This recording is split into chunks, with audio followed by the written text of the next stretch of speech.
Welcome, and thank you all for joining us today for our Landlord Learning Series. I am Ayanna Pointer, Housing Choice Voucher Landlord Liaison, and I'll be your moderator today. The City of Norfolk's Department of Neighborhood Services and Norfolk Redevelopment and Housing Authority have teamed up to help promote the Rent Ready Norfolk program and the Housing Choice Voucher program. These two programs are essential to tackle the main objective, which is to create affordable housing stock in Norfolk. On your screen, you'll see a polling question.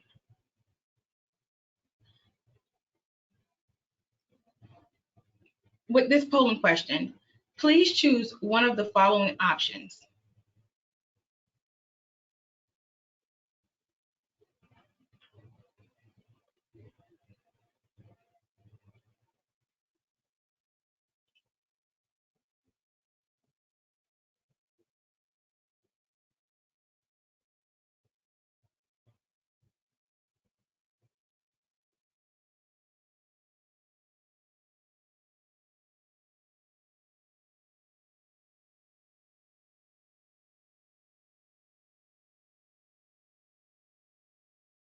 I see that many of you have found out about this webinar today via email.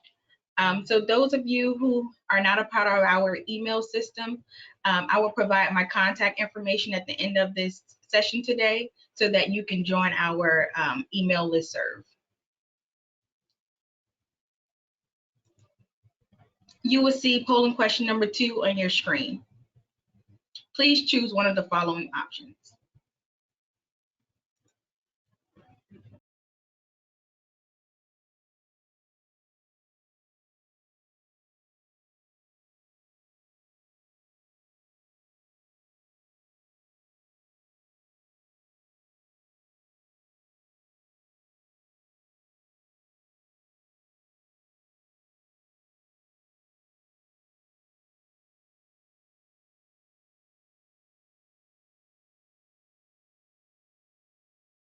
So we have 37% of you that have no idea about the mistakes that landlords make. We will jump into that in just a second to give you more information about that. But before we get into that, I would like to take a moment to inform you about the Housing Choice Voucher Program, which is a program that helps low-income households, including elderly and disabled individuals, afford decent and sanitary housing in the private market.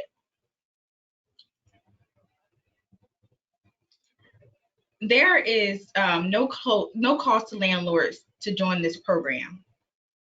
NRHA will advertise your rental properties for free. NRHA provides prompt, convenient, and free housing inspections. Housing assistance payments are direct deposited into your account. And NRHA staff are here to assist you if any issues may arise. There are many benefits to being an HCV landlord. We have low turnover rates. On average, families stay in their home for about 5 years. Reliable income. Tenants are vetted to ensure that they can pay their share of the rent. And NRHA deposit money into the landlord's account the first of each month. We have high quality tenants. Criminal background checks are completed on this tenant before admission to the program and every 3 years thereafter. And we also do free biannual inspections on your property. That way to ensure your property is being taken care of and to save costs on any major repairs. For more information about the HCV program, you can visit nrha.us.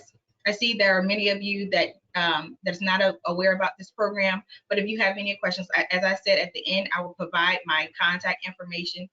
Please contact me to learn more about this program. We also have Kimberly Pierce here today, Director of Neighborhood Services. There's a polling question on your screen. How much do you know about the Rent Ready Norfolk program?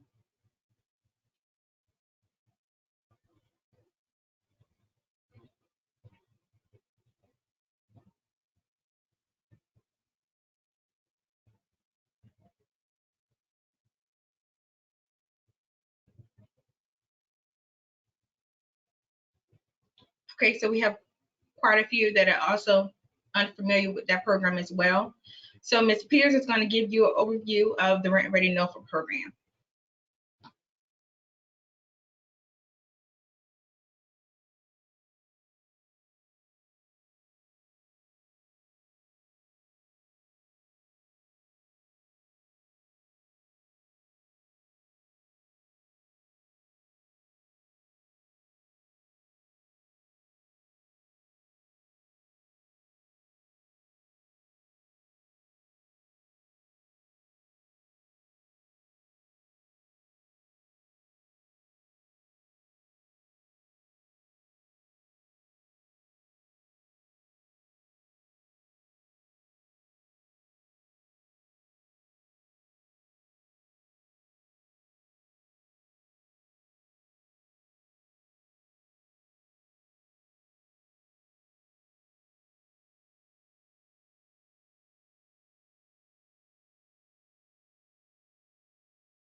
Sorry about that, you all. It seems we're having some technical difficulties here.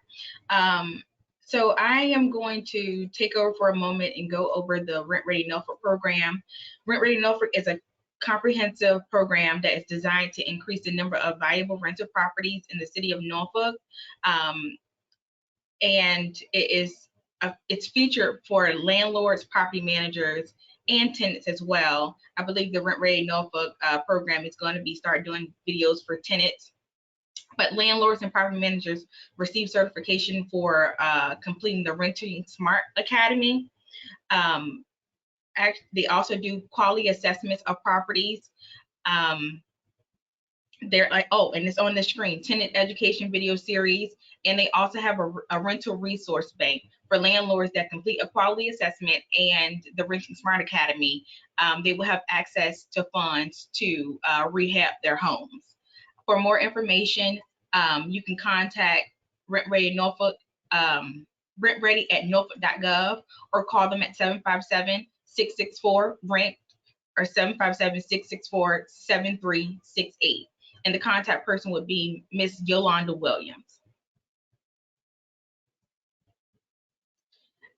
Okay, to jump into our landlord series today, this landlord series is designed to empower landlords with information to make informed decisions. We are hosting monthly sessions on a range of topics. So I would like to mention, if you have any topics that you would like to hear from us, please let us know. You're receiving a survey at the end of the session today. But back to today's session, we have the top 50 landlord mistakes. We will hear from Ms. Patti Robertson, landlord and owner of PMI Virginia. Before she starts today, I would like to go over some housekeeping items. We ask that you please hold your questions until after the presentation today. In the meantime, if you have questions that arise, please type them in the question box. And at the end of the session, you will also receive a handout, which is also on the screen in the handout section. And it's a PDF version of the PowerPoint today. So without further ado, I would like to introduce Ms. Robinson and also thank her for joining us today.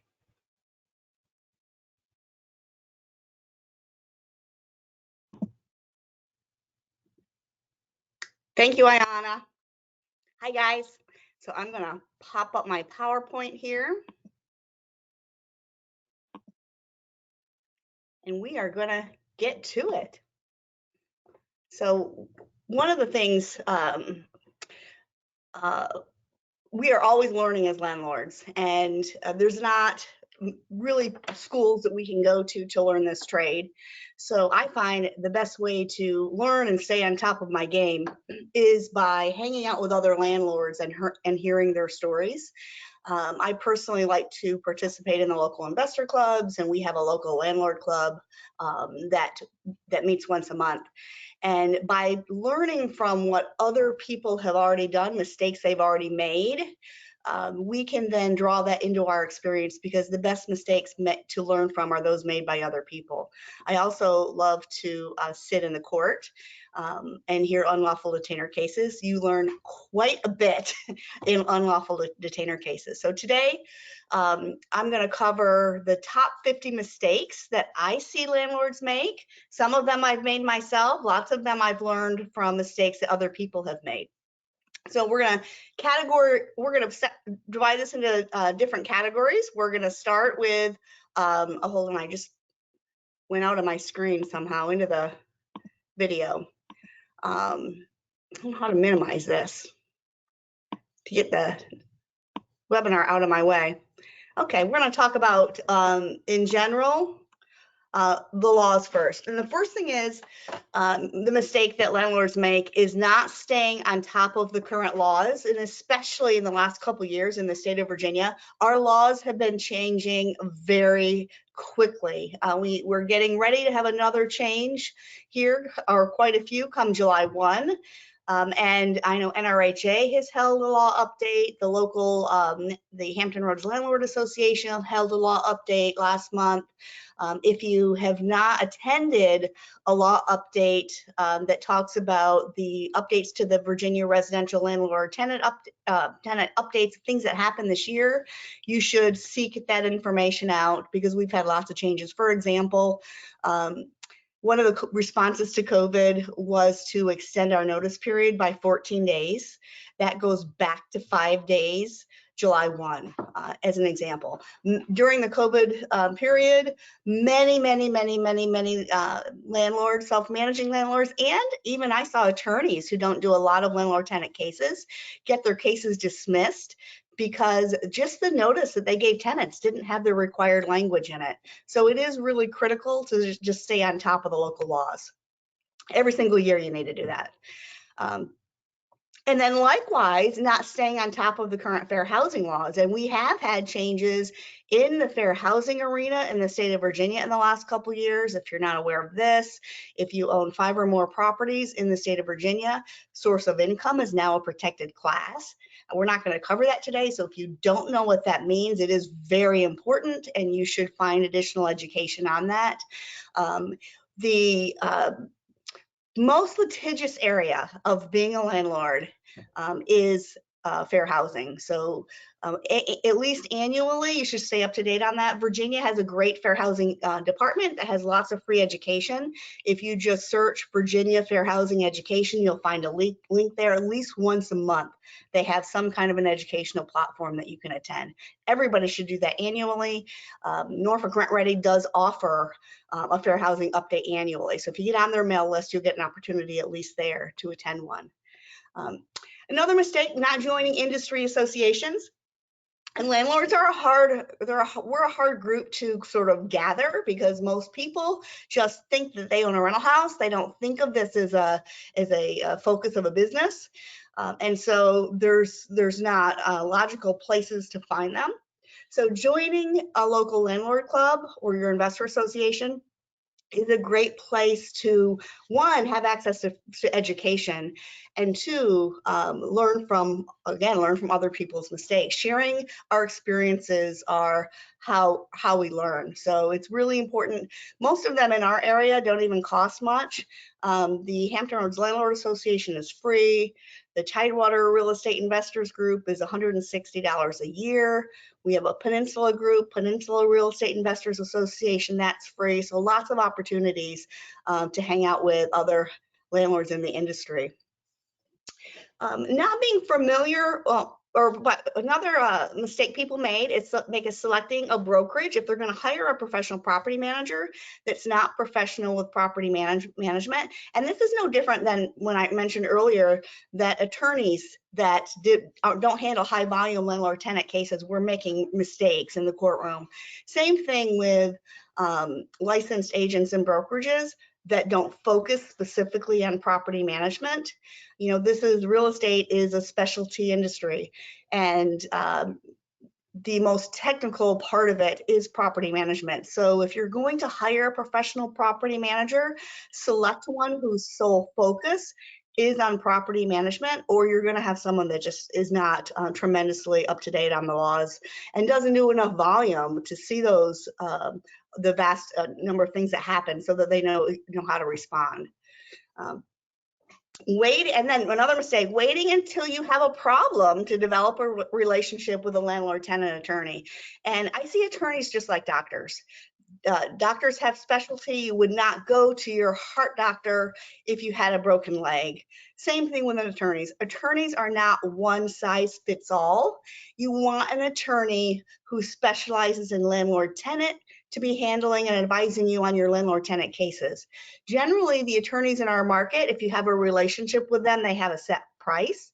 I see though, if you look at landlord-tenant cases in the court records, you can see there is a vast range of prices attorneys are charging to handle these cases. And those who focus on landlord-tenant cases, one, they're going to be a lot cheaper.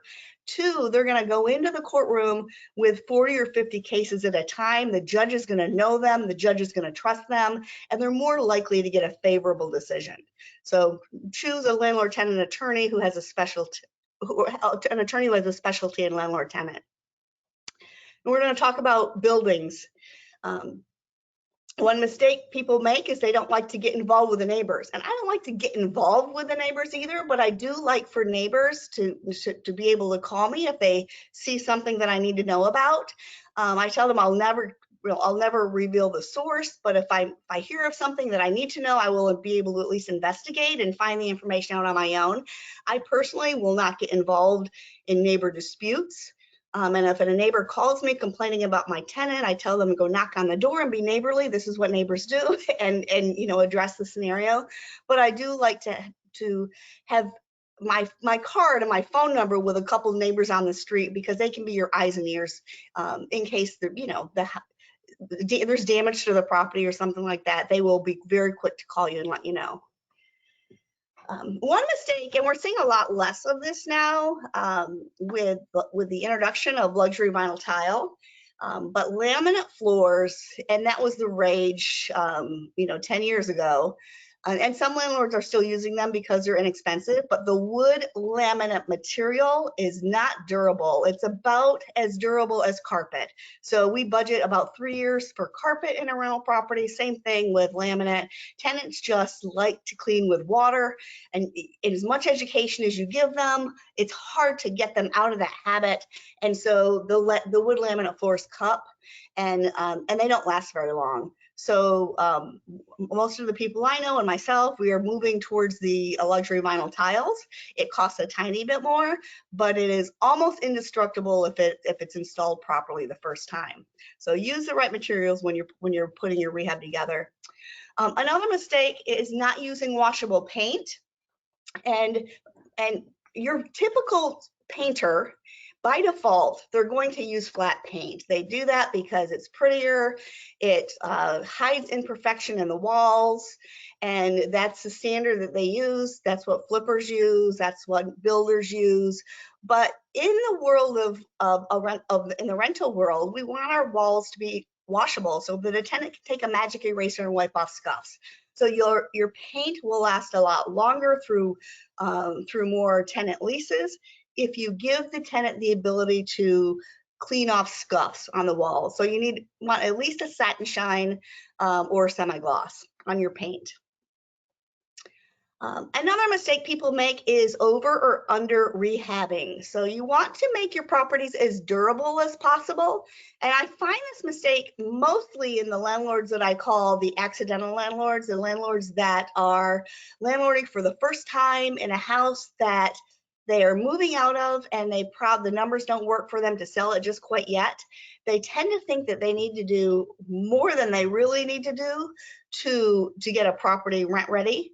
You know, tenants are moving into a used property. They're not brand new construction, and they know that. So they have to be clean, can't have damage, but you shouldn't really be doing a lot of upgrades to things that are not broken. You know, if the kitchen cabinets are great, they work fine, upgrading it to granite you're just not going to get enough rent out of over rehabbing to justify the expense. So, but under rehabbing is a problem as well. You know, personally, I like to get my properties as durable as possible. So I prefer to get rid of carpet, put in the luxury vinyl flooring, things like that. So just know what the market bears. Look at properties online. That's a great way to figure out what the competition is doing, what most people are doing. Look at properties online that are in your general area and your price range and see what they look like. Another mistake I think people make is not using a landlord lock system. So in Virginia, it is not the law that we change the locks between tenants, but in my opinion, it is prudent and it reduces our liability. It's just safe to change the locks between tenants. Locksmiths are expensive, and if you want to grow any volume, it's a pain in the neck. You've seen the old the Three's Company, the landlord with the big ring that had, you know, 50 or 60 keys on it. I don't want to be that person. I don't want to walk around town with 50 or 60 keys. So a landlord lock system, a good one, will allow you to have a master key so that you, as the landlord, can carry one key. It will allow you to very easily change the locks between tenants. And it will allow you to ensure that all of your properties, especially those in the same building or in a close proximity, all have different codes. The vendor that I personally use is called, we get them online. It's landlordlocks.com. I love it. All hardware is getting expensive right now, but they're a great vendor with great support. And a huge mistake, not having an emergency fund. Stuff happens, and when you have a rental property, it's a business. You know, as any kind of a business, sometimes bad things are going to happen. Whether it is a repair that you didn't expect, you know, a tree falls on your roof, well, that would probably be covered by insurance. Your HVAC goes out. A tenant leaves in the middle of the night. You know, a tenant has some kind of catastrophe. I have a tenant I just inherited whose wife was in the hospital dying for like 5 months. You know, things happen in people's lives that are out of our control. So it is critical that a landlord has an emergency fund so that they can make it through. You can't, as a landlord, you cannot count on this month's rents to pay this month's mortgage. If that's your plan, you can plan to fail. Because stuff happens. And it seems like, just as in life, you know, there's a snowball effect. When one thing goes wrong, it seems like a whole bunch of things go wrong. So the bigger the emergency fund you can have, 6 months of rents put aside is a good emergency fund, but have as much as you can. Another mistake is not knowing your local inspection requirements, and ours tend to be different. Smoke detectors, for example, some of our cities require a smoke detector in every bedroom, but not all cities do. Norfolk happens to be our only city that doesn't have a mandatory inspection program for rentals. They do have that on the books, but in practice, they're not mandating it. They're not going through that process. All of our other cities in Hampton Roads, though, do have an inspection requirement.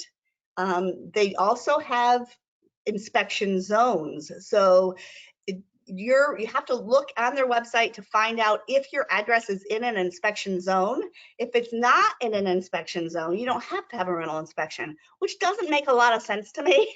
But if it is in a rental zone, and the rental zones tend to be lower income neighborhoods, in some cities around the country have deemed this practice to be unconstitutional, because why is it fair that, one, it's only low income neighborhoods, and two, that it's only tenants because these inspections are not just on vacant properties. These are annual inspections. So whether it's the building is occupied or not occupied, in the cities that require an inspection, they require them annually, which means a tenant may be having an inspection in their occupied home by a city member who is required to report anything they find. So a lot of people are finding that illegal. In some states, in Ohio, it was found to be unconstitutional. So it would be great if somebody took up that cause in our area for our tenants, because they won't be able to do that on their own. Mistakes in your leases. Here's a big one. For some reason, landlords think leases have to be 12 months, and there are some instances where they do. If you work with housing choice voucher recipients, HUD does mandate that the first lease term be 12 months, but outside of that, and even on their renewals, a lease term can be any time frame that the landlord and the tenant agree on. And if you think about people in your personal life who move outside of the military, take them out of the mix, who chooses to move in the winter? No one chooses to move during the holidays when so much is going on, during the cold months. At least in our part of the country and north. In the south, people are more flexible. But where we are, the only people that are moving in winter months, with the exception of military, the majority of them are people who are being pushed out of other people's houses. So from a landlord standpoint, it's a terrible time to be looking for a tenant. We deny 90% of our applications during the winter months because most people, again, they're being evicted from somebody else's house. From a tenant standpoint, it's also a terrible time of year. Tenants don't like to move in the winter months. It's hard to move, especially with families with kids. It's hard to move during the school year. So if you have a property that happens to be marketed in the winter months, whether you just bought it or you had a tenant move, you did an eviction, when you advertise that lease, advertise so that the lease expiration is going to be in the spring or the summer. We generally let tenants choose their expiration month. So we say right on our application, we don't expire leases between the months of October and February. And we ask, what would your preferred lease ending month be? And we take that into consideration when we're setting the lease term. So again, leases don't have to be 12 months. Expire them when it's best for you. And personally, I avoid the months of between October and February when we're leasing. Another mistake is not staggering your lease dates. And this is pertinent for landlords who have multiple rental properties. So within a building or within your portfolio, again, look at your lease expiration dates and try to make them staggered. So what you don't want is to have 8 leases and have all 8 expiring in July. Your chances of having multiple vacancies at the same time are much greater when you have your leases expiring at the same time. So the goal here with staggering your lease dates is to minimize your chance of having multiple vacancies at the same time. It's not a perfect system, but you're all about hedging your bets and making your business decisions in a strategic manner to benefit your finances. So you just write in your ad, if you have an 8-unit complex and you have a hole in August, write in your marketing ad, right, this lease is going to end in August. The first lease term will end in August. So people know that up front so they can plan accordingly when they apply. I mentioned this one already. This goes with the other lease terms. Leases don't have to be 12 months. They can be any term that the landlord and the tenant agree on.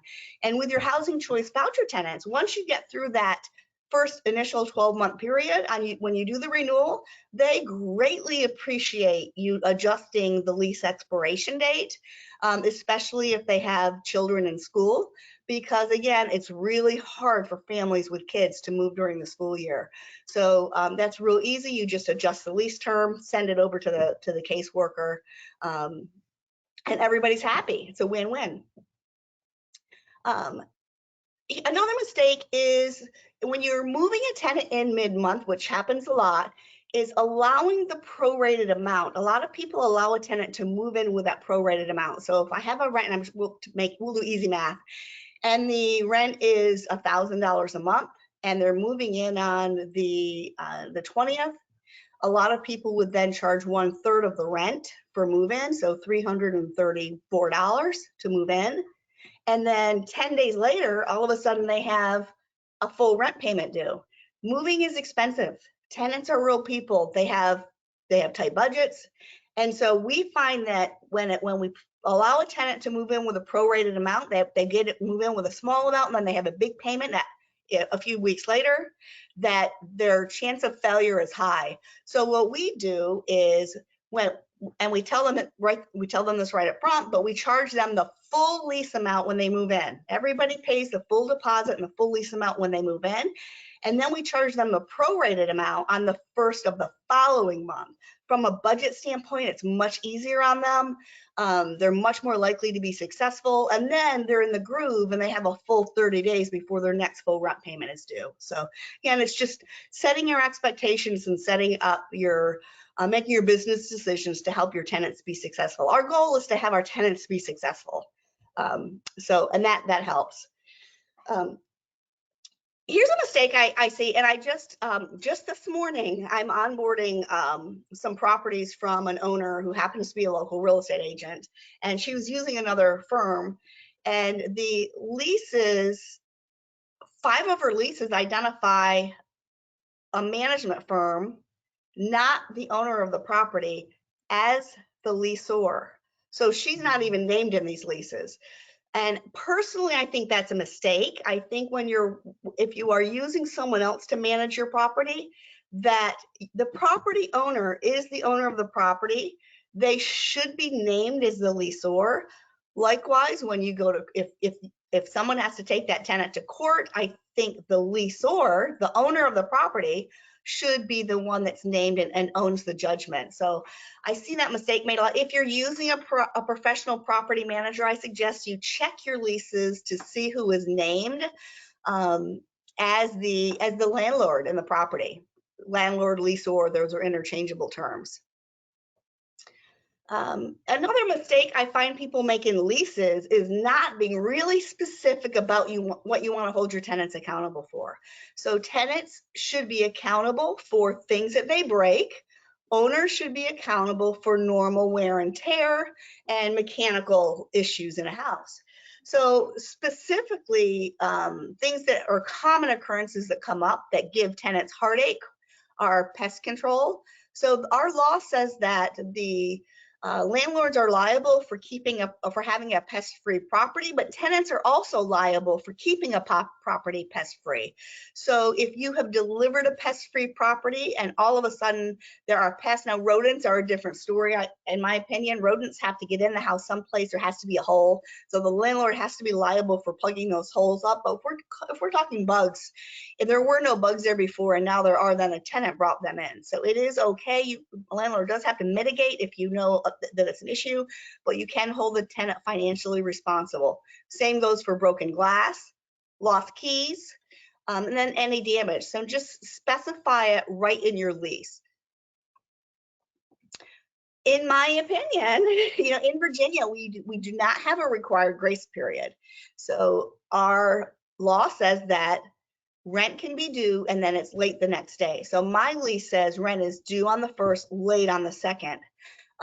And so, it's up to the landlord's prerogative what you put in your lease. That's what my lease says. Virginia does not dictate a grace period.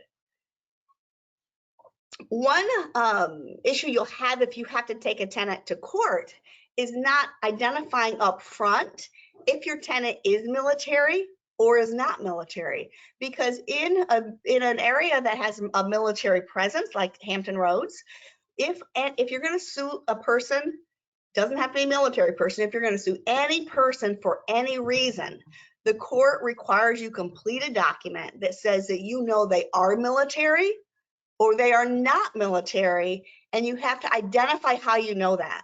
So by putting it right in your lease and having the tenant check, I am military or I am not military, it makes that process really easy and indisputable. Another mistake, and this is again when working with military, is when you're placing a military tenant and you're accepting a military lease, is not verifying what the military member's next projected rotation date is.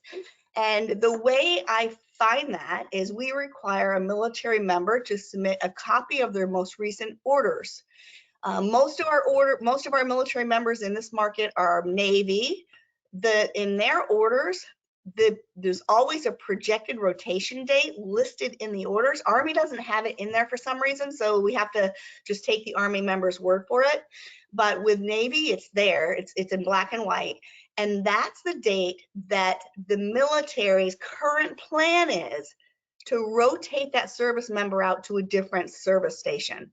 And military members know their rights. They know they can break a lease. So we've had multiple occasions where a service member would come in, put in an application on a property that they knew required a minimum of a 12-month lease. And when we looked at their orders, we learned that they were only going to be in our market for 6 months. Well, if you don't ask, you're going to put them in a lease, and in 6 months, you're going to be replacing them with another tenant. So personally, I don't want to do that. I want my military members to at least have the intention of fulfilling a full lease term at the time they sign the lease. We all know that the military can change a service member's orders, and we're in full support of that. But we just want the intention at the time they sign the lease to be that they can fulfill the full lease term. And you know that by checking and verifying the projected rotation date. If you don't understand what I'm saying on that, I do have a blog on my website specifically about that goes into the orders and shows you how to find that date. And now we're going to talk about managing the tenant relationship. One mistake I think landlords make is driving around to properties to pick up rent. I am not the tenant's errand person. And even if you look safety, it's become really unsafe to be just driving out randomly, going up to houses. We had in our market last year, we had a real estate agent who was killed in a house. So, it's not the best idea. Tenants are responsible for paying their own bills. There's no reason to expect any different. There's software options now. Tenants can go make payments at 7-Eleven, at Walmart, at Kroger. So if you don't know what those solutions are, go to your local landlord club and you can learn what those solutions are from your fellow landlords. Most landlords today are operating with some kind of a software so that tenants can pay online. We do try to make it convenient for tenants and give them lots of options, but driving around and picking up rents at your properties, in my opinion, is not safe and not a good use of your time. Another mistake is not doing periodic inspections. And when you're doing an inspection, some things you want to do is, open the cabinet doors. If you have I think most landlords are making a mistake if they don't accept pets. 68 to 70% of the population has a pet, but we have a lot of landlords on our market that don't accept pets. So if you are one of them, open your cabinet doors and see if there's pet food. Count the number of active toothbrushes. If you think there's more people living in the house than are on your lease, a count of active toothbrushes will give you a good idea.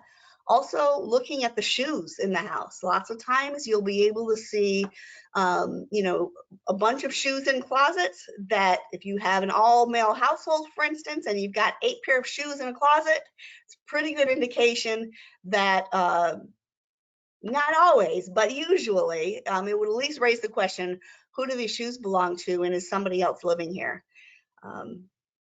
So you can't complain at the end of the lease if you haven't done an inspection during the lease.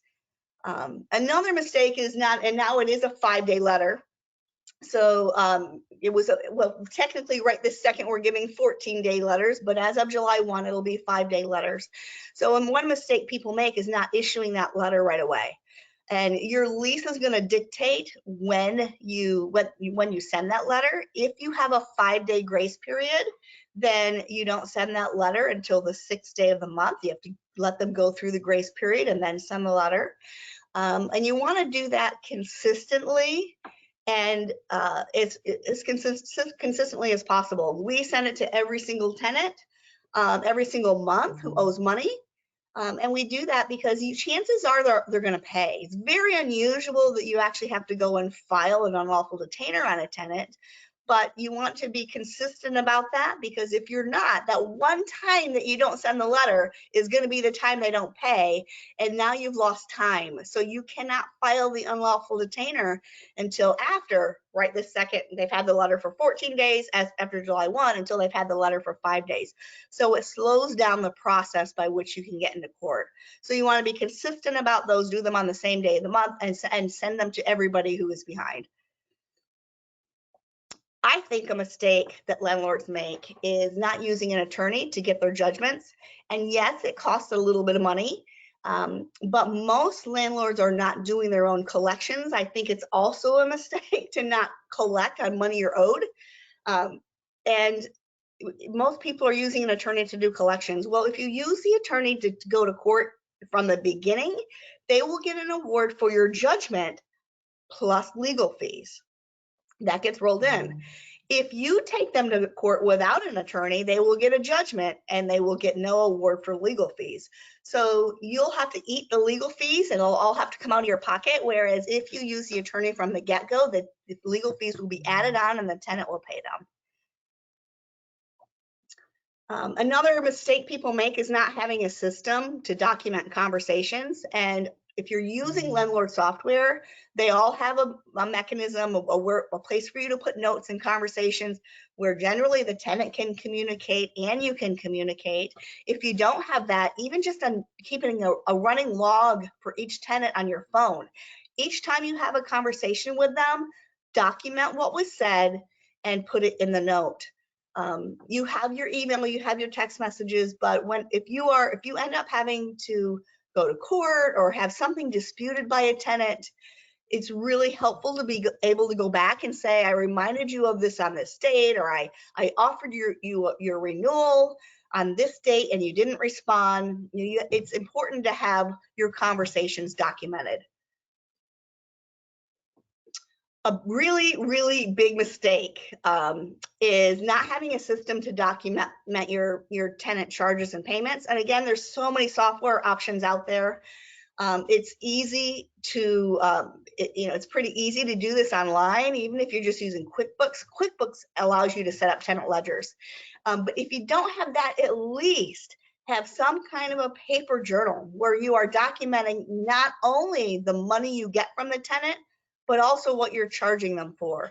So if a tenant develops a balance when they owe money, you have to know exactly what that money is for. It's not good enough to just say, this tenant owes me $1,200. You need to be able to know that they owe me $900 for April's rent and $300 for March's late fee and $100 for pet rent or whatever it is. It has to be documented so you know exactly what it is. So unless you're keeping track of that on paper, it can be disputed. A judge wants to see the actual records and wants to see that you're keeping good records.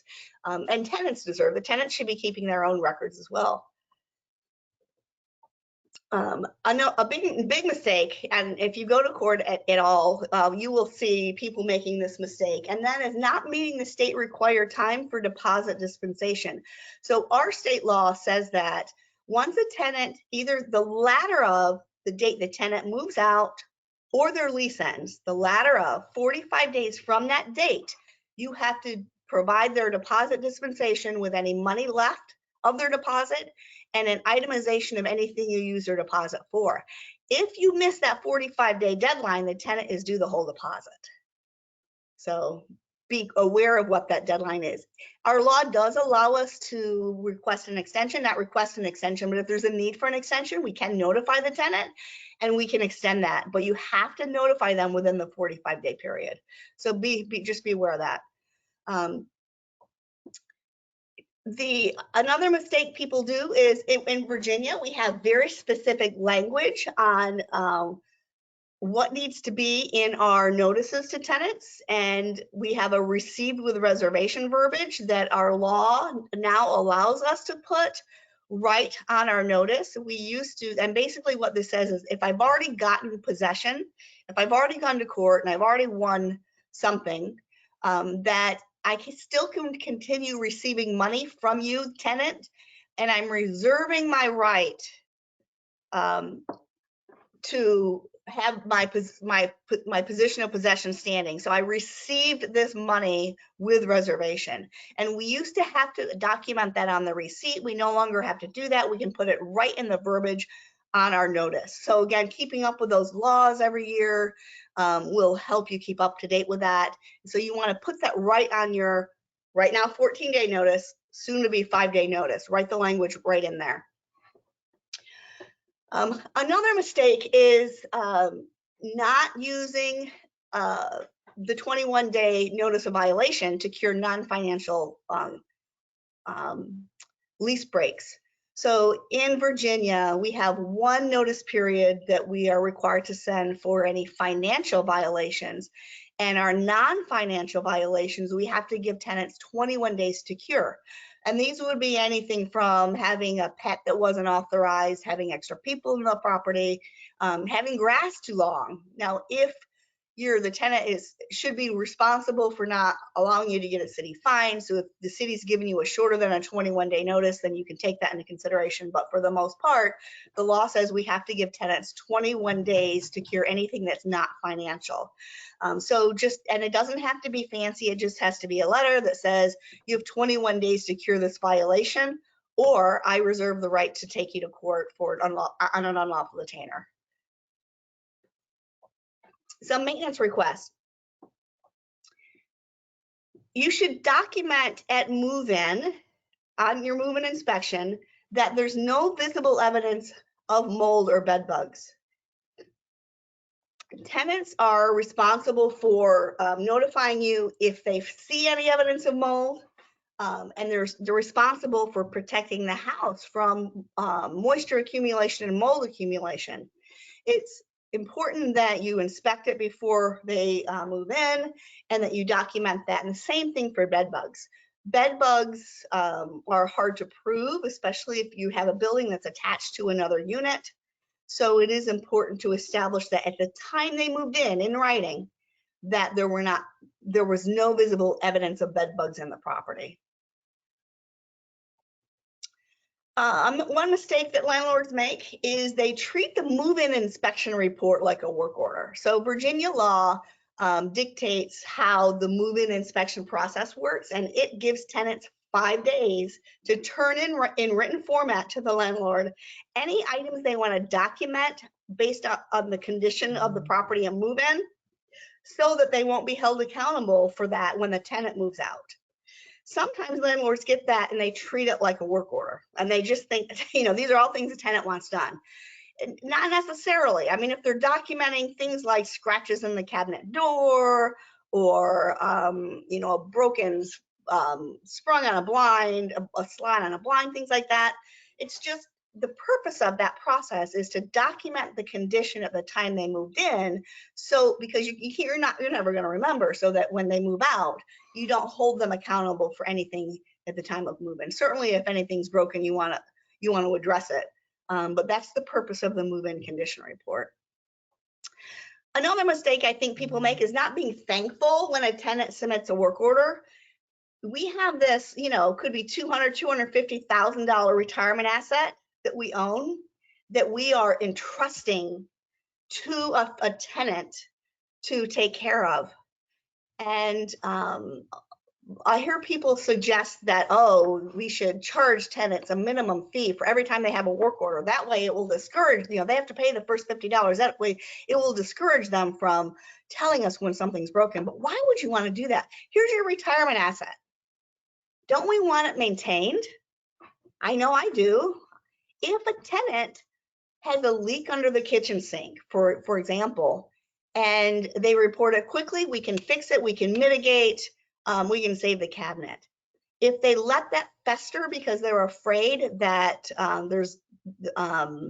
you're going to make them pay part of the charge or whatnot, and so they let it sit for 4 months. Now the cabinet has been soaking in water for 4 months. You're going to have rot and mold, and you're probably going to have to replace the cabinet. So I think it's important to have a system and a culture among your tenants that it's okay for them to submit a maintenance request, because it's their job to protect your property. Another mistake is not responding to maintenance requests in a timely manner, and Virginia does dictate this. We have to be in a reasonable manner, and that is sometimes goes into someone's interpretation. But people want things like, I mean, it's just this particular weekend, Sunday night, people are calling, it's hot in here. They think that we can get an HVAC guy in there in like 30 minutes. And, that's not reasonable. But you do have to respond in a reasonable fashion. If it's something a tenant has broken, the tenant does have to pay for that.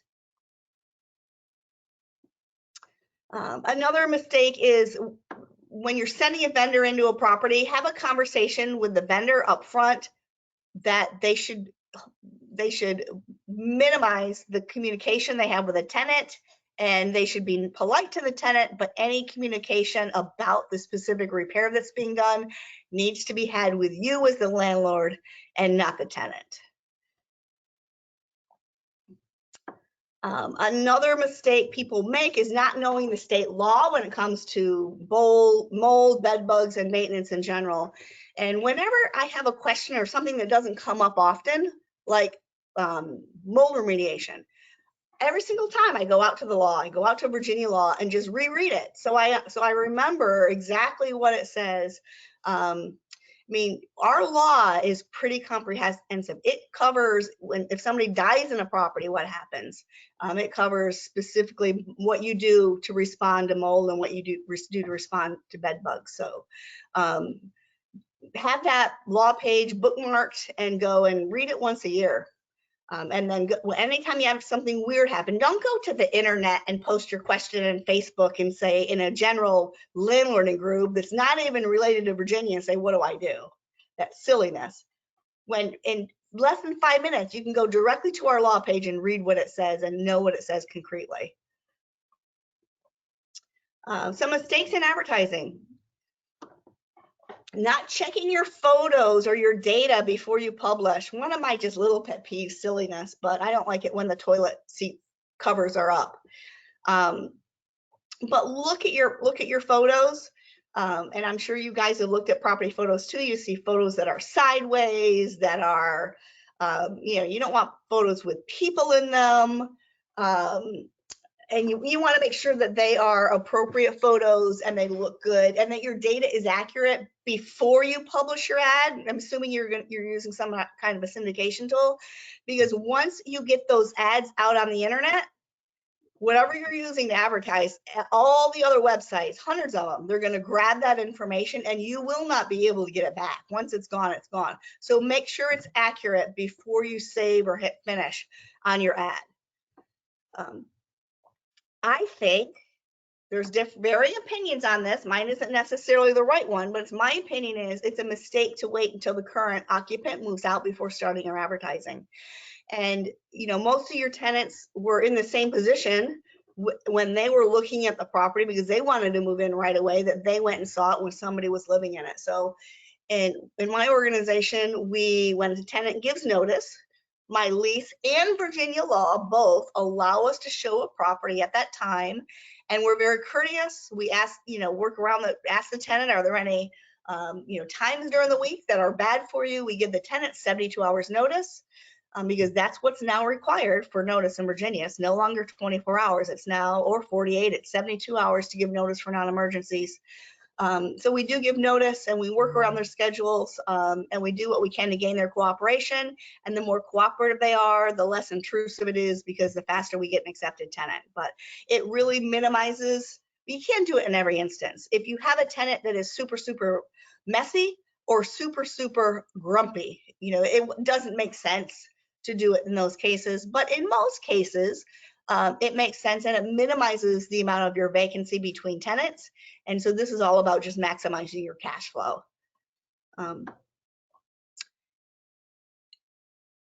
Depending on the property and the amount of crime in the neighborhood, putting a sign in the yard to advertise that a property is vacant is probably a bad idea.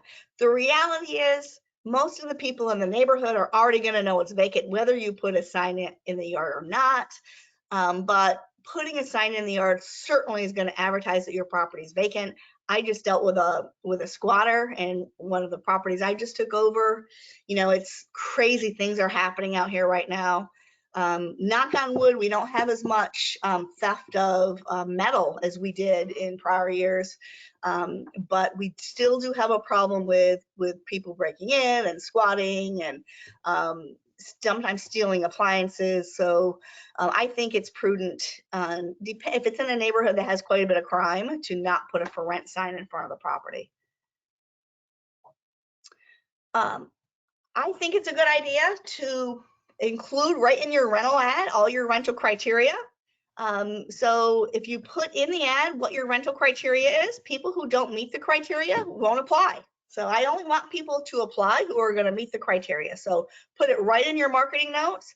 And so that if they apply and they don't meet the criteria, it's not your fault. You told them what the criteria was right up front. Make it easier on yourself and easier on people.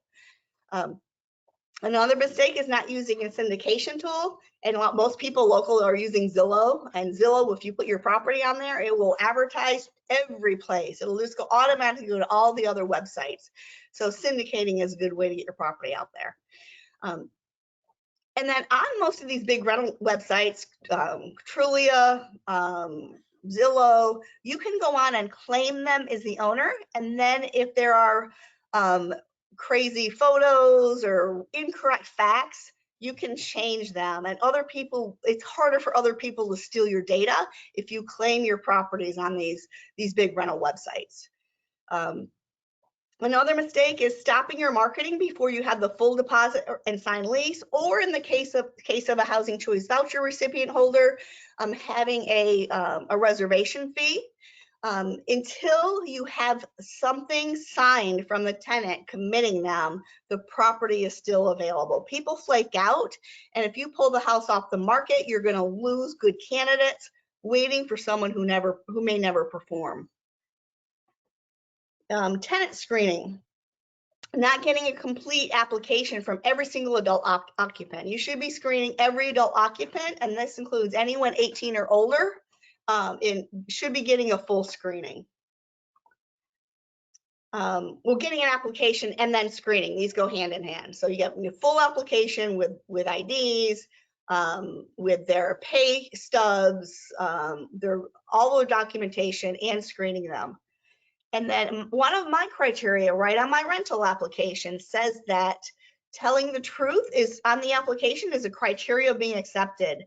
And they have to acknowledge that if they lie on the application, that it's grounds for dismissal.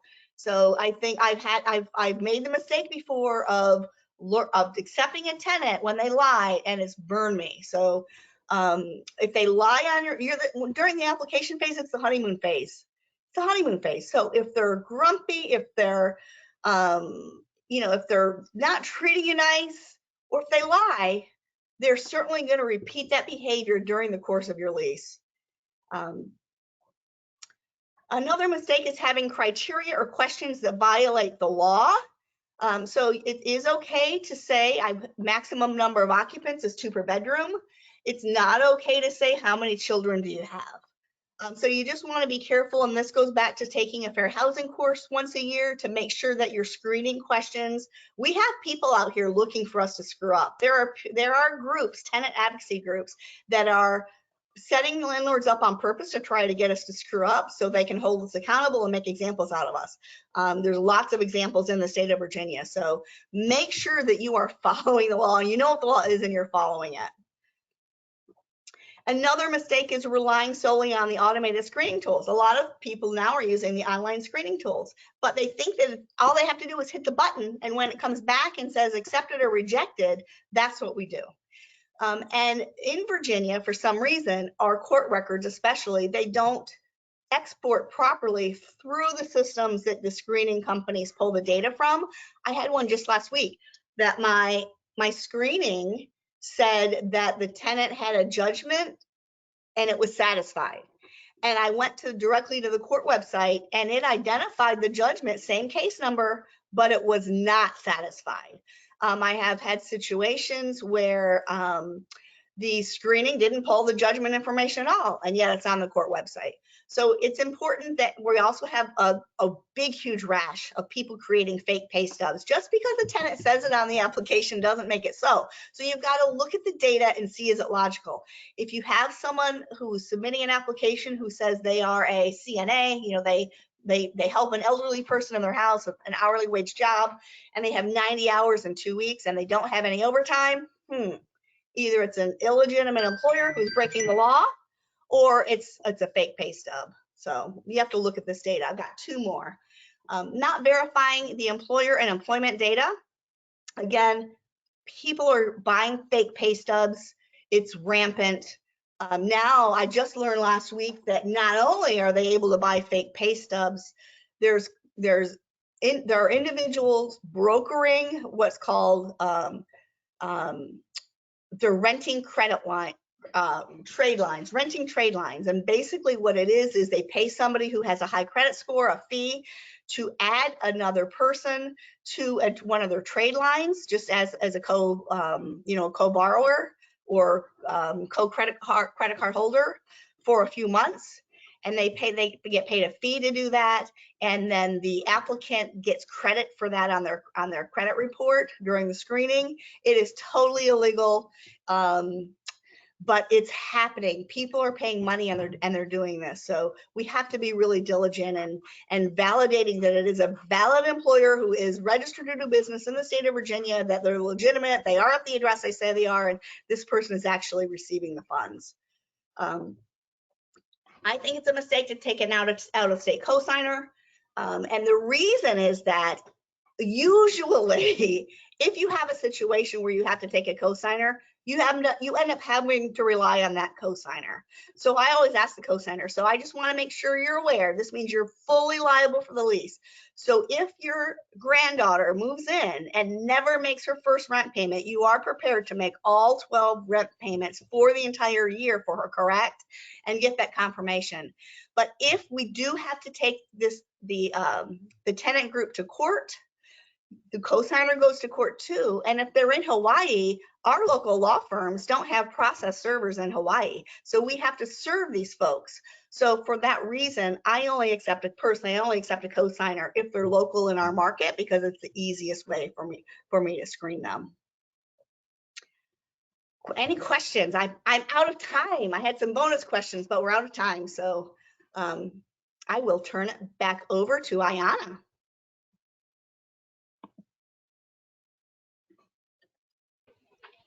Okay, thank you, Patti, for that wonderful information. You're welcome. Thank you. I'm sure we have some questions from our attendees today. So we'll jump right into the Q&A. We do have a good sized group here, so if we do not get to your question, please contact Ms. Robinson directly. Her PowerPoint is attached in the handout section, and her contact information is within that PowerPoint. If you would like to state your question, you can click on the raise your hand icon on your screen and you'll be called upon. If you would like to type your question, please put it in the chat box on your screen. And if you are using a mobile device via phone, please use your audio code once you registered and you receive the call-in information. Your audio code is listed there to unmute yourself. So we'll get right to it, and our coordinator today will call out those questions to you, Ms. Patti, so you can answer. Okay. Thank you. Hello. So yes, we do have a few questions. And again, if you have a question, if you want to type it into the question field in your controls. And the first question we have is, Nancy said she was not really clear about renting trade lines and what they do. Yeah, it's crazy. So basically it is someone with low credit pays someone with high credit to add the low credit person onto one of their credit accounts so that it increases the low credit person's credit score because they get credit for that trade line. It's kind of like you've heard of straw buyers. We hear of straw buyers in both in gun sales and in house sales, and back when the market crashed, we had a lot of people go to jail and get in trouble for being straw buyers. That was when you went to somebody and said, I can't get a mortgage, but can I borrow your credit? You put the mortgage in your name and I'll buy the house and I'll pay it. Well, that's illegal. That's a straw buyer. Well, the renters are now doing the same thing with trade lines. Trade lines are your credit accounts on your credit report. So let's say I have an 820 credit score, and I have an American Express, and I have this low income person who is trying to get approved to buy a car or buy a house or probably rent a house. And so they pay $1,000 to me for me to add them onto my account for the next 60 or 90 days. And then they go and they apply for their apartment or their car, whatever they're going to buy, and that trade line shows up on their credit score with my payment history. And then it comes off. So it's called renting trade lines. I don't know what we're going to do to fight it, but it's the newest thing in tenant applicant fraud. If they're doing that, they have most certainly also given you fake pay stubs. Most likely. Thank you for that. And we have Miss Trisha Mayo Melendez. Your hand is raised. I'm going to go ahead and unmute you and you can ask your question.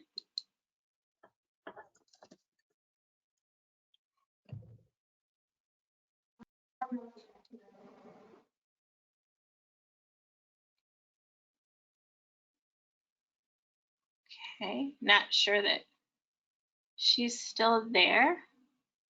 Next we have Samantha Bradshaw. I'm going to go ahead and unmute your line and you can ask your question. Oh, hi there.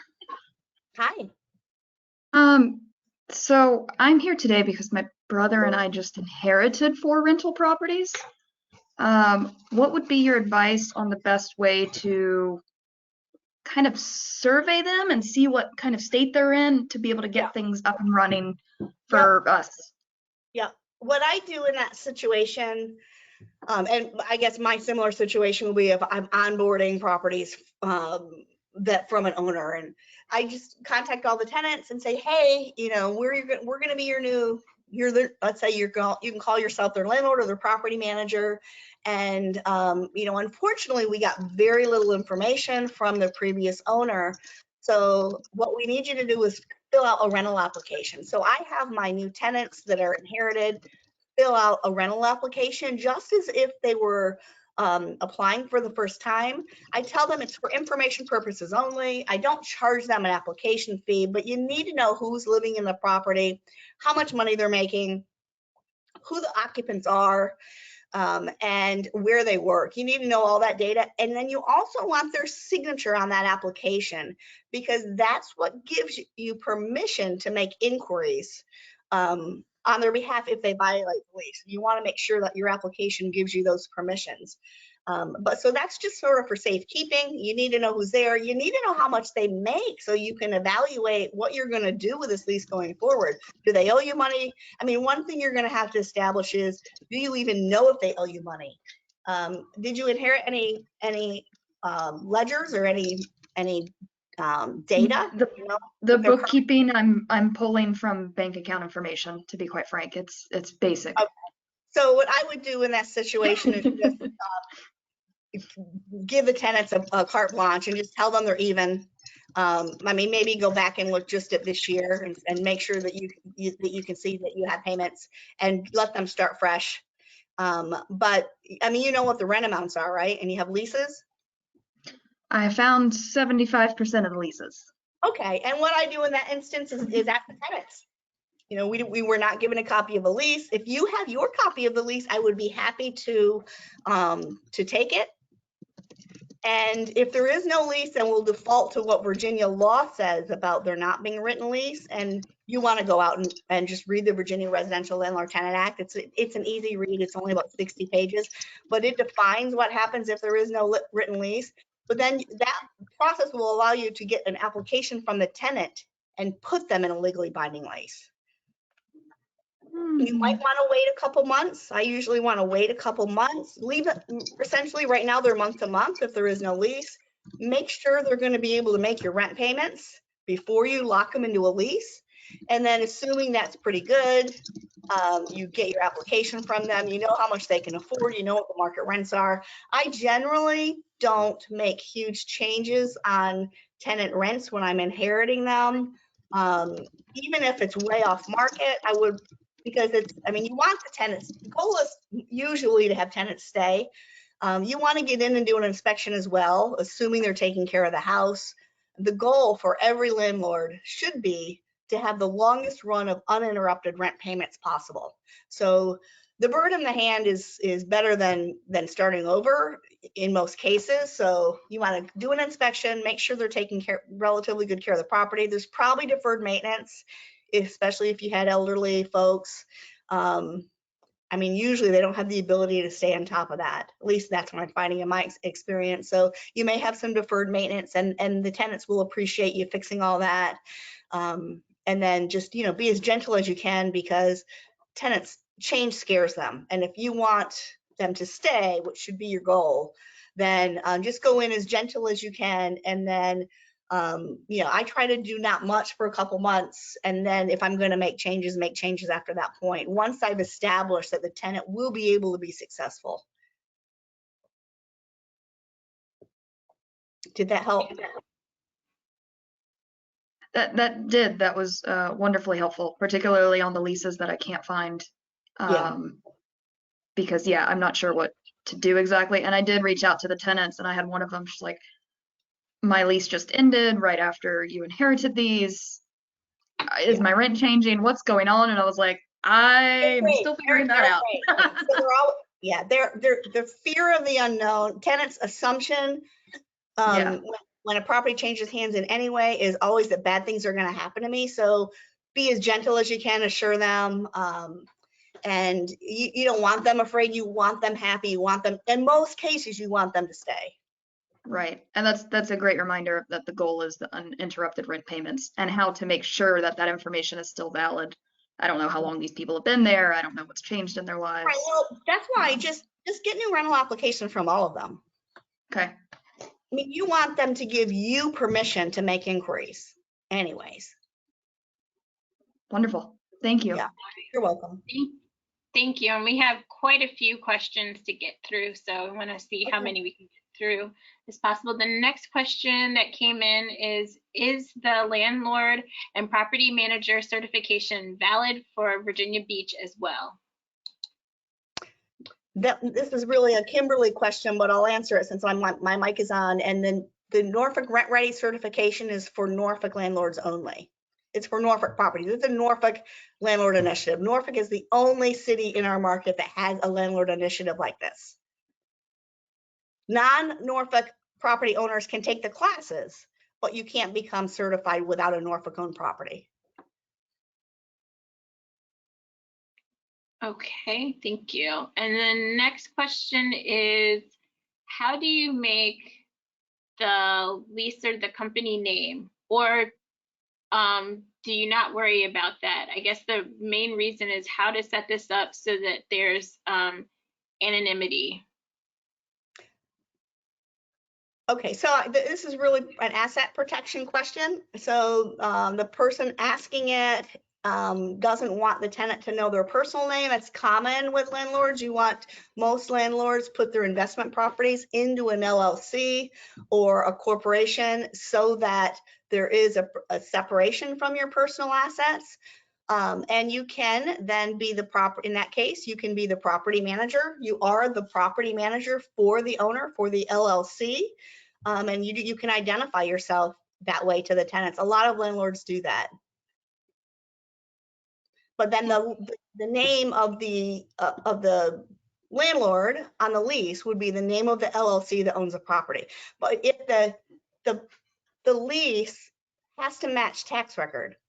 So I just had an owner recently, last week, who owns property in their personal names. They wanted the property management agreement to be in an LLC name. We can't do that. I mean, the city if you interact with the city at all for utilities, for rental inspections, for any reason, everything has to match. Your lease has to match ownership, actual ownership of the property. So you could have, if your ownership is in your name and you don't want to change the deed, you could have a property management agreement put in place to have your LLC be the property management company. You could do that. Okay, thank you. And the next question we have is from Cassandra Wright. Your hand is up. I've unmuted your line.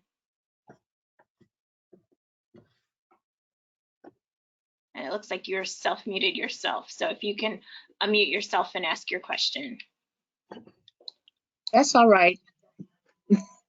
I think she already answered it. No, the question is, you said you don't have to have it a year-to-year lease anymore. How many months are most leases?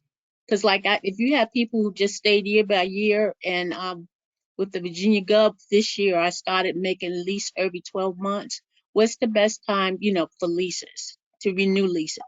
It's really a personal question. I mean, a lot of landlords prefer to have all their leases month to month. I don't personally like month to month leases. I don't like any exposure that's going to give me a vacancy in the winter. I don't want vacancies between October and February, period, if I can help it. So I prefer to have my tenants in long-term leases, but some landlords, especially going through the pandemic, prefer to convert their leases to month as they expired. And you certainly could do that. I just think it opens both parties up for exposure. Yes, it leaves your options open, but it also leaves you open for a vacancy when you don't necessarily want it. But that's up to you. You're welcome. Okay, the next question we have is, how much are you increasing rents in this market? Yeah, this is a really good question because there's a lot of misconception, I think, because what's been going on over the news. People are saying, oh, rents are up 19, 20%.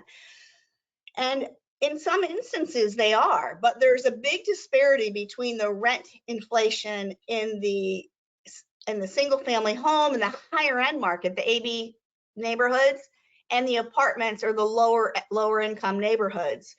If you look at, there has been just as much turnover in our apartment community complexes, but the difference is that 20 unit building that sold was purchased. It was sold by an investor, purchased by an investor.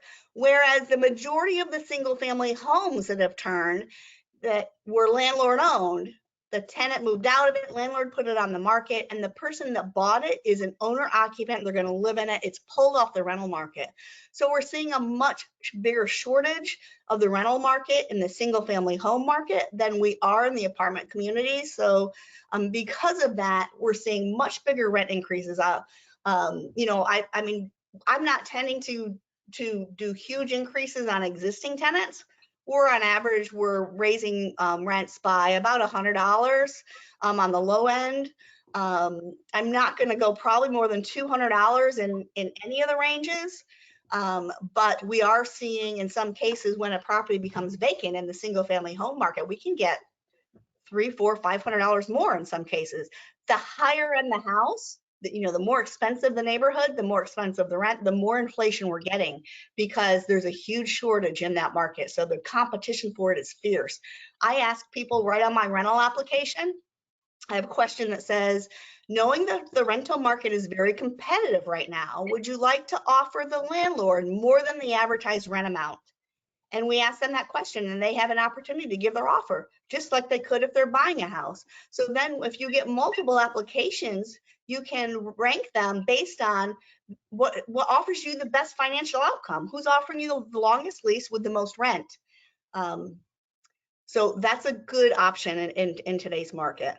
Today I had 2 applications come in. They both offered $100 more than the advertised rent on the same property. Oh, thank you for that. You're welcome.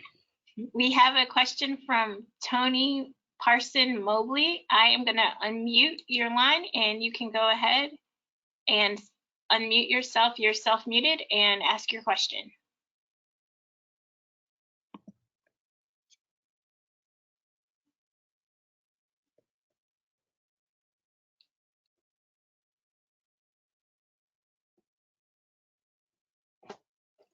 Tony. Okay.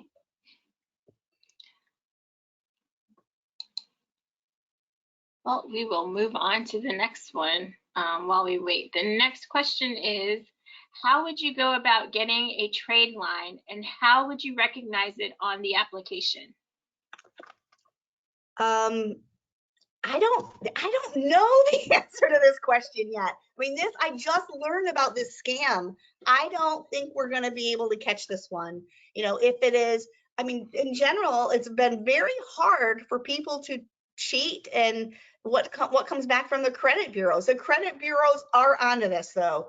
They are. I mean, if you find, I found one of the people who was brokering this service, and she was coaching people in this Facebook group that once we get that trade line added, put your application in very, very quickly, because the credit bureaus are getting onto this and they're shutting them down. So eventually, I think the credit bureaus will cut this out, but I don't know that there's a way. You know, it's easier to validate bank information and employment information than it is. I mean, we generally believe the information that comes back from the credit bureau on someone's credit report. I don't think we're ever going to be able to dispute that.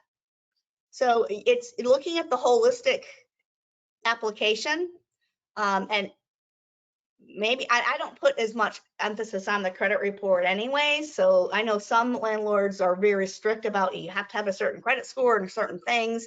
And this scam will be harder on those landlords, easier on me because I'm looking at more of the bigger picture.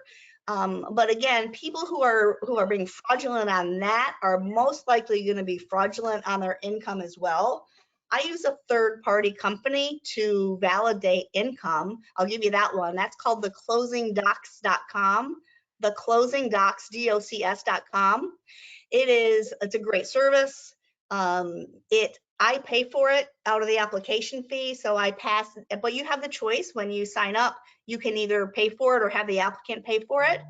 And what it does is it sends a link to the applicant, say you're applying for this property, and it has them link up their bank data. It doesn't collect their login or anything like that. It just pulls up their deposit information, and it gives you a summary of their deposits, of their reoccurring deposits, and their non-reoccurring deposits. So reoccurring deposits would be things that come on a regular cycle, like Social Security check, paycheck. You know, mom sends me $200 on the third Tuesday of every month. Anything that's regular on a pattern. Non-reoccurring would be things like your IRS tax refund or anything that comes on an irregular pattern. And then you can evaluate they give it to you in 30 days, 60 days, or 30 days, 90 days, and 12-month average. So, you know, moving to these third-party validators to validate the applicant's data is, one, pushing the liability off of me as a screener, and two, putting a second set of eyes on the data to make sure it's not fraudulent. Because if they're fake pay stubs, they're not going to be validated through a bank statement. If it's a fake bank statement, it's not going to be validated through the actual bank. So we just have to stay ahead and be smarter than them. All right, thank you. And we have time for one more question. It's a two-part question. Well, there's two questions I'll combine into one. The question is, how much is a good amount for an emergency fund? And then, do you think it's better to keep a higher emergency fund for repairs or to bring on insurance like AHS? AHS, I think you're talking about a home warranty. Is that right? I hate home warranties, personally. Home insurance companies in general are some of the richest entities in our nation for a reason. They're buying up a whole bunch of real estate right now. And it's because the insurance company always wins. I think it's smarter to self-insure. Put some money aside every single month into your emergency fund. Most banks or most financial advisors recommend to have a good 6-month emergency fund. It depends on how many properties you have. I mean, if you have 1 or 2 properties, you certainly want to have a 6-month emergency fund. It is totally conceivable that 2 properties could have something bad happen at the same time. If you have 40 properties, you probably don't need to have 6 months of rents on 40 properties, because it's not likely that you're going to have catastrophe at all 40 properties at the same time. So you've got to just look to see what makes sense for your cash flow. And if you have the ability to borrow, you don't necessarily need to have that cash reserve. So if you have a credit line or home equity line or credit card, things that you just have to have the ability to pay for repairs when they happen. If the heat goes out in February and you don't have the money to fix it, that's a problem. Now you're not just inconveniencing a tenant, you're breaking the law. So that's why it's important to have an emergency fund. You're running a business when you're a landlord. So you've got to treat it like a business and have enough cash flow so that you can actually treat it like a business.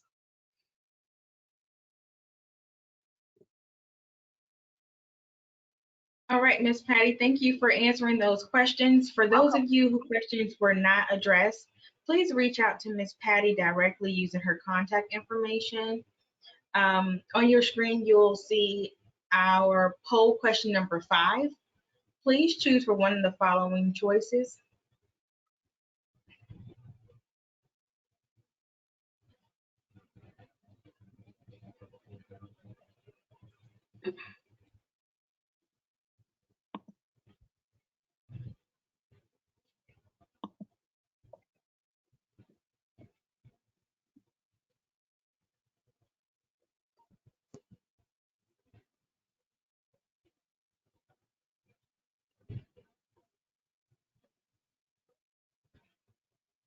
Okay, great. So a great deal of you have learned something from this presentation today.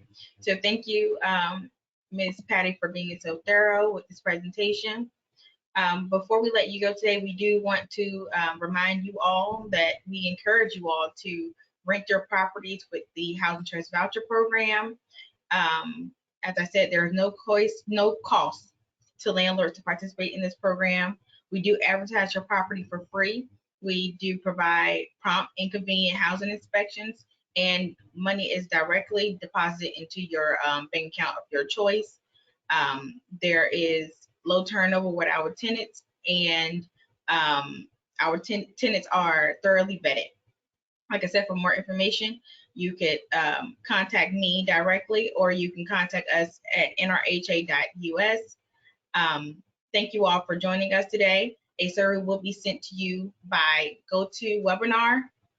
Our next session will be held on June 28th, which is going to focus on housing quality standards inspection. And these are inspections that are for Housing Choice Voucher Program participants. The ones that I said will save you cost on major repairs if you have these done biannually. And then after that, we have a presentation on July 26th, which is building your best lease and resident screening. Thank you for joining us once again, and we hope you have an amazing day.